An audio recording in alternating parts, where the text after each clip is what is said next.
Today's topic is physical change and chemical change में difference. Okay, difference between physical change and chemical change. Now, some example of physical change are freezing of water, melting of wax, boiling of water, etc. यानी कि कुछ example है physical change के, जैसे कि वो पानी का जमना, मोम का पिघलना, ठीक, बॉइलिंग ऑफ वाटर, पानी का बॉइल होना, ठीक है.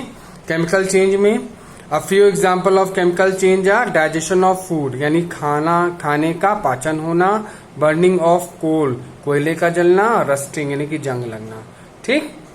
फिजिकल चेंज क्या होते हैं? मोस्ट रिवर्सिबल, अधिकतर क्या होते हैं? ये रिवर्सिबल होते हैं. और केमिकल चेंज ये इरिवर्सिबल होते हैं, यानी इनको हम वापस पुरानी कंडीशन में नहीं ला सकते, लेकिन ये मोस्टली हो जाते हैं, रिवर्सिबल हैं, ठीक.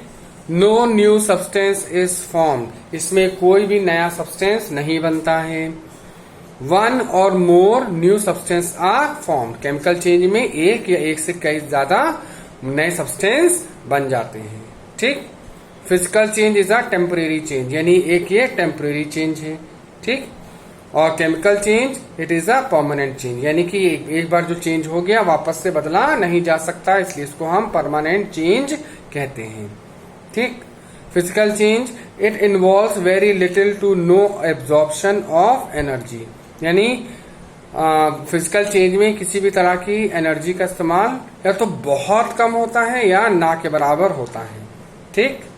और केमिकल चेंज में it involves absorption and evolution of energy, और केमिकल चेंज में बहुत ज्यादा क्या होता है? एनर्जी का इस्तेमाल किया भी जाता है और निकलती भी है, ठीक है. रिएक्शन के बाद एनर्जी निकलती भी है, दोनों कंडीशन है, यूज भी की जाती है, एब्जॉर्ब भी करती है और निकलती भी है, इवोल्यूट करती है, ठीक है.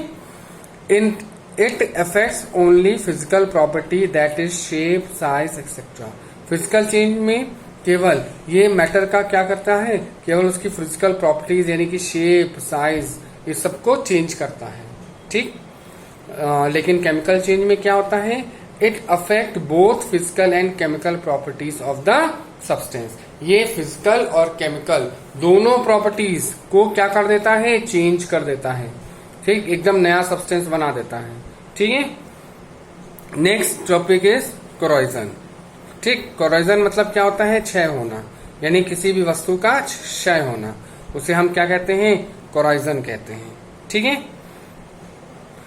The deterioration of metal under atmospheric condition is called corrosion, यानी कि किसी भी मेटल का डिटोरेशन यानी कि नष्ट होना, खराब होना, या जंग लगना, सो जंग भी कहते हैं. एटमॉस्फेरिक कंडीशन यानी एटमॉस्फेरिक की कंडीशन के कारण, एटमॉस्फेयर में हमारे क्या होता है?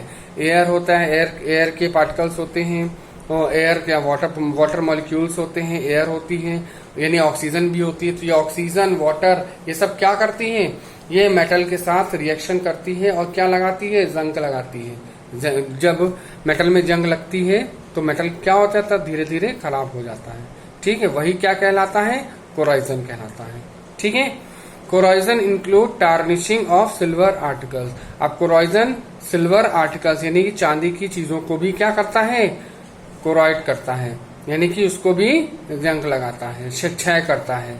A green colour deposit on copper utensils, और जो तांबे के जो बर्तन होते हैं उस पर ग्रीन कलर की लेयर आ जाती है, यानी कि जब धीरे धीरे उस पर एटमॉस्फेरिक कंडीशन का असर होता है तो क्या हो जाता है? ग्रीन कलर की लेयर आ जाती है और बर्तन खराब होने लगते हैं.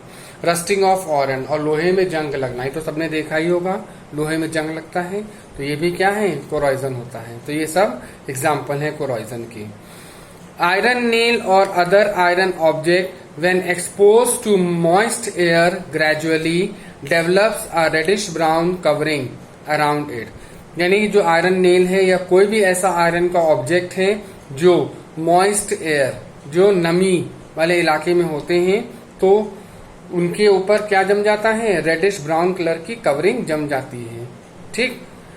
It is a powder of iron oxide, जिसे जो पाउडर होता है वो आयरन ऑक्साइड का पाउडर होता है, जिसे हम रस्ट कहते हैं. इज कॉल्ड रस्ट, यानी जंग. अब आयरन ऑक्साइड यानी कि Fe2O3.H2O ये फॉर्मूला होता है, ये आयरन ऑक्साइड का फॉर्मूला है जिसको हम लोग जंग कहते हैं। ये बस को देखिए Fe2O3.H2O, ठीक है, डॉट मतलब इनटू यानी Fe2O3H2O ये फॉर्मूला है, ठीक, इसको लिख लीजिएगा, बहुत इंपॉर्टेंट फॉर्मूला है, ये आगे काम आएगा, आयरन ऑक्साइड का फॉर्मूला है, ठीक है। यही इसी को हम क्या कहते हैं, रस्ट कहते हैं, यानी कि जंग कहते हैं, यानी iron plus oxygen plus water, यानी आयरन का जो मेटल है वो उसमें ऑक्सीजन और वाटर मिल जाए तो क्या बनाता है, आयरन ऑक्साइड, यानी यही जंग होता है, ठीक है। The two essential conditions required for rusting are oxygen and water. दो चीजें जो जंग लगने के लिए रिक्वायर्ड होती हैं वो है ऑक्सीजन और water. Rusting of iron is a chemical change, it corrodes the iron. Rusting of iron यानी कि लोहे में जंग लगना, ये एक केमिकल चेंज है। इट कोरॉइड्स द आयरन, ये आयरन को क्या कर देता है, खराब कर देता है, उसका क्षय कर देता है, ठीक। The iron can not be recovered from the oxide form. अब जो आयरन ऑक्साइड बनता है उससे उसको वापस से उसका आयरन नहीं बना सकते हैं, ठीक है, क्लियर है।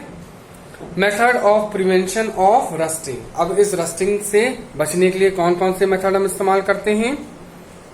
मेथड है preventing the iron surface to come in contact with moist air is helpful in avoiding formation of rust. या यदि हम कोई भी आयरन सरफेस है, किसी भी ऑब्जेक्ट का जो सरफेस है आयरन का है वो अगर उसके कांटेक्ट में एयर और पानी, इन दोनों के कांटेक्ट को अगर हम रोक लें तो हम लोहे को जंग से बचा सकते हैं, ठीक। जैसे लोहे की कोई दरवाजा है तो उसको अगर हम हवा से और पानी से बचा सकते हैं तो उसमें जंग नहीं लगेगा।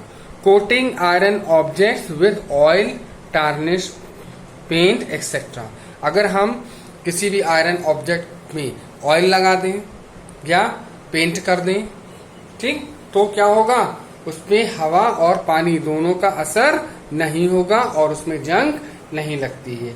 इसीलिए हम लोग क्या करते हैं, लोहे के जितने भी आइटम्स होते हैं उनको पेंट कर देते हैं या उनमें ऑयल लगा देते हैं। अब जैसे मशीन है, मशीनरी थिंग है, तो मशीन में हम लोग क्या करते हैं, ऑयलिंग और ग्रीजिंग करते हैं। किस लिए करते हैं, ताकि उसमें जंग ना लगे, ठीक है। और जो बाहर के दरवाजे हैं, जैसे खिड़की के दरवाजे हैं, सरिया हैं, उसको हम लोग पेंट कर देते हैं ताकि उसपे जंग ना लगे, ठीक है। The process of coating iron with zinc is termed as galvanization. और कभी कभार हम उस पे क्या करते हैं, आयरन की चीजों पर जिंक का क्या करते हैं, कोटिंग कर देते हैं। जिंक की अगर कोटिंग कर देंगे तो उसको हम बचा सकते हैं, ठीक। ये प्रोसेस क्या कहलाती है, गैल्वेनाइजेशन, यानी the process of coating iron with zinc, यानी कि कोटिंग आयरन विद जिंक। अगर हम जिंक के साथ आयरन को कोटिंग कर दें तो वो गैल्वेनाइजेशन की प्रोसेस होती है, ठीक है।